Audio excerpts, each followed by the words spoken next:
Everyone, আসসালামু আলাইকুম। কেমন আছেন সবাই? আশা করি আল্লাহ তাআলার অশেষ রহমতে সবাই খুব ভালো আছেন। আলহামদুলিল্লাহ, আমিও ভালো আছি। আজকে আমি আপনাদের সাথে শেয়ার করব অর্ডারের জন্য আমি চিকেন নাগেটসগুলো যেভাবে রেডি করে ডেলিভারি করি এবং চিকেন নাগেটসগুলো আমি কত টাকা করে সেল করি A to Z আজকে ভিডিওতে বলে দেব। প্রথমেই এখানে আমি একটা বাটি নিয়েছি এবং সেই সাথে এখানে আমি 800 গ্রাম মুরগির বুকের মাংস ছোট ছোট টুকরো করে কেটে নিয়েছি। ব্লেন্ড করার সুবিধার্থে একটু ছোট সাইজ করে কেটেছি। ভালোভাবে পরিষ্কার করে পানিটাকে ঝরিয়ে নিয়েছি খুব সুন্দরভাবে। এখন এখানে আমি কালো গোলমরিচ গুঁড়ো দিয়েছি 1 চা চামচ এবং সেই সাথে এখানে আমি কর্নফ্লাওয়ার দিচ্ছি উঁচু উঁচু করে 2 টেবিল চামচ। কর্নফ্লাওয়ারটা অবশ্যই দেওয়ার ট্রাই করবেন। সেই সাথে এখানে 1 চামচ রসুন বাটা, 1 চা চামচ এখানে আদা বাটা দিচ্ছি। আদা এবং রসুনটা আমি সমপরিমাণে ব্যবহার করেছি। মুরগির যে কোনো টাইপের রেসিপিতে আদা এবং রসুন সমপরিমাণে ব্যবহার করবেন। এখানে আমি 1 চা চামচ কাঁচামরিচ কুচি ব্যবহার করেছি। সেই সাথে এখানে লাল মরিচ গুঁড়ো দিয়েছি উঁচু উঁচু করে 1 টেবিল চামচ। এই মরিচটা খুব বেশি একটা ঝাল না, জাস্ট একটু কালার বেশি এরকম আর কি। আচ্ছা, এখন এখানে আমি একটা চিকেন স্টক দিয়েছি। একটা প্যাকেটে 2টা করে থাকে, তো সেখান থেকে আমি একটা ব্যবহার করেছি। আপনাদের হাতের কাছে চিকেন পাউডারটা থাকলে সেটাও ব্যবহার করতে পারেন, 1 চা চামচ দিয়ে দিতে পারেন এরকম আর কি।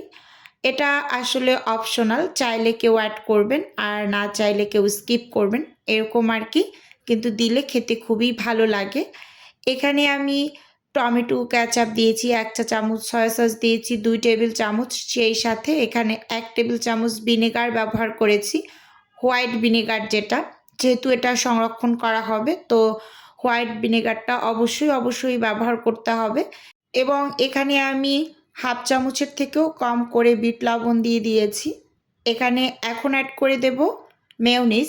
মেয়োনিজটা ব্যবহার করার একটাই কারণ, নাগেটস ভাজার পর অনেক সময় কটকটা শক্ত হয়ে যায়, তো মেয়োনিজটা ব্যবহার করলে নাগেটসের ভিতরে জুসিনেসটা বজায় থাকে খুব সুন্দর, তো এই জন্য অবশ্যই মেয়োনিজটা ব্যবহার করবেন। এখানে আমি দিয়েছি বাটার 1/3 কাপের মতো, 1 টেবিল চামচ চিনি দিয়েছি। এবার খুব সুন্দরভাবে সব কিছু মিক্স করে নেব। তো এখানে আমি আরও কিছুটা পরিমাণ বাটার ব্যবহার করব। যখন মিশ্রণটাকে আমি হাত দিয়ে ভালোভাবে মেখে নেব তখন আরও কিছুটা পরিমাণ বাটার অ্যাড করব। তো এখন হচ্ছে আমি এগুলো ব্লেন্ড করে নেব। খুব ভালোভাবে কিন্তু সব কিছু মিক্স করে নিয়েছি। চাইলে হাত দিয়ে কাজটা কেউ করে নিতে পারেন, তো আমি চামচ দিয়ে করে নিচ্ছি, হাত খুব জ্বালা করে এরকম আর কি। তো এখানে আমি এখন একটা ব্লেন্ডারের জার নিয়েছি। অর্ধেকটা পরিমাণ মুরগির মাংস আমি ব্লেন্ডারের জারের ভিতরে নিয়েছি। তো অর্ধেক অর্ধেক করে আমি ব্লেন্ড করব, না হয় আবার ব্লেন্ডার কিন্তু নষ্ট হয়ে যায়। অবশ্যই এখানে ভালো মানের একটা ব্লেন্ডার ব্যবহার করবেন। আচ্ছা, যাই হোক, এখানে আমি সবগুলো একসাথে ব্লেন্ড করে এই যে নিয়ে এসেছি। অফ ক্যামেরাতে আমি 2 বারে কিন্তু ব্লেন্ড করে নিয়েছি, কারণ একসাথে যদি সব ব্লেন্ড করতে চাই তাহলে কিন্তু ব্লেন্ডারের উপর অনেক বেশি প্রেশার পড়ে, ব্লেন্ডার খুব তাড়াতাড়ি নষ্ট হয়ে যায়। তো এই যে দেখুন খুব সুন্দরভাবে মিশ্রণটাকে আমি রেডি করে নিয়েছি। এবার সাইডে রেখে এখানে আমি 4 পিস পাউরুটি নিয়েছি, বড় সাইজের 2 পিস, ছোট সাইজের 2 পিস। 4 পিস পাউরুটি অফ ক্যামেরাতে আমি গুঁড়ো করে নিয়েছি ব্লেন্ডারে। তো এবার হচ্ছে এই যে 1 বাটি হয়েছে, পুরো 1 বাটি আমি দিয়ে দিচ্ছি। তো এখানে আমি 1 কেজি নাগেটস রেডি করব। আমার 1 কেজির অর্ডার আছে, তো সেই পরিমাণেই আসলে সব কিছু নিচ্ছি। তো এগুলোকে খুব ভালোভাবে কিন্তু হাত দিয়ে এই যে মেখে নিচ্ছি। এখানে আমার একটুখানি অংশ একটু স্কিপ হয়েছে, তো আমি এখানে কিছুটা পরিমাণ বাটার ব্যবহার করেছিলাম অফ ক্যামেরাতে, তো সেই অংশটুকু আমার স্কিপ হয়ে গিয়েছে। তো ভালোভাবে সব কিছু মেখে নিয়েছি। এবার হচ্ছে ট্রের ভিতরে এটাকে সেট করব এই যে দেখতেই পাচ্ছেন এখানে বড় সাইজের একটা ট্রে নিয়েছি। তো ট্রের মাঝে এখন কিছুটা তেল আগে আমি একটু ব্রাশ করে নিয়েছি। এবার হাত দিয়ে চেপে চেপে মিশ্রণটা মানে লাগিয়ে দিচ্ছি। তো অনেক আপুদেরই একটা কোশ্চেন ছিল যে আপু আপনি চিকেন নাগেটসটা কেজিতে সেল করেন নাকি পিস হিসেবে সেল করেন? তো আমি কেজিতেও সেল করি, পিস হিসেবেও সেল করি, মানে দুইভাবেই সেল করি। তো পিস হিসেবে সেল করি আমি 10 পিস 300 টাকা সেল করি, আর কেজি হিসেবে সেল করি 1 কেজি 800 টাকা। তো আজকে আমি কিন্তু ভিডিওতে দাম সহই বলে দিলাম। তো এই যে চিকেন নাগেটসের মিশ্রণটা আমি সেট করে আধ ঘন্টার মতো মানে ফ্রিজে রেখে কেটে নিয়েছি অফ ক্যামেরায়। এখন এখানে আমি কিছু কর্নফ্লাওয়ার নিয়েছি একটা বাটিতে। এবার এই কর্নফ্লাওয়ার মানে ভিতরে আমি ছোট ছোট টুকরোগুলোকে হচ্ছে একটু গড়িয়ে নিচ্ছি। তারপর ডিমের মিশ্রণে চুবিয়ে ব্রেড গামে গড়িয়ে নেব। তো ভিডিওর এই পর্যায়ে ছোট্ট করে নিজের বিজনেসের একটু প্রচার করছি। আপনারা তো অনেকেই জানেন যে আমার ছোট্ট একটা ফ্রোজেন আইটেমের বিজনেস আছে। যদি কেউ কোনো টাইপের ফ্রোজেন খাবার অর্ডার করতে চান তাহলে স্ক্রিনে দেওয়া হোয়াটসঅ্যাপ নাম্বারে নক দিলেই কিন্তু আমি A to Z বলে দেব। আর যদি কেউ অর্ডারটি সরাসরি কনফার্ম করতে চান তাহলে স্ক্রিনে দেওয়া হোয়াটসঅ্যাপ নাম্বারে সরাসরি কল করে অর্ডারটি কনফার্ম করতে পারেন। শুধুমাত্র ঢাকা সিটির মাঝেই কিন্তু ক্যাশ অন ডেলিভারিতে প্রোডাক্ট দেওয়া হয়।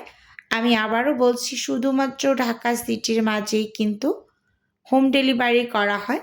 এখানে আমি 4টা ডিম ভেঙে নিয়েছি, সামান্য একটু লবণ দিয়ে মানে ফেটিয়ে নিচ্ছি কাঁটা চামচ দিয়ে। তো আমি 1 কেজির জন্য 2টা ডিম ব্যবহার করতাম, বাট আমি কিছু চিকেন ডোনাটও কোটিং করব, তো এর জন্য একসাথেই আমি 4টা ডিম মানে রেডি করে নিচ্ছি। একসাথেই কাজটা করে নিচ্ছি। তো অনেকে ভাববেন যে 1 কেজির জন্য 4টা ডিম নিয়েছে কেন? তো এখানে আমি কিছু ডোনাট মানে কোটিং করব, তো সেজন্য একসাথে এগুলো করে নিলাম।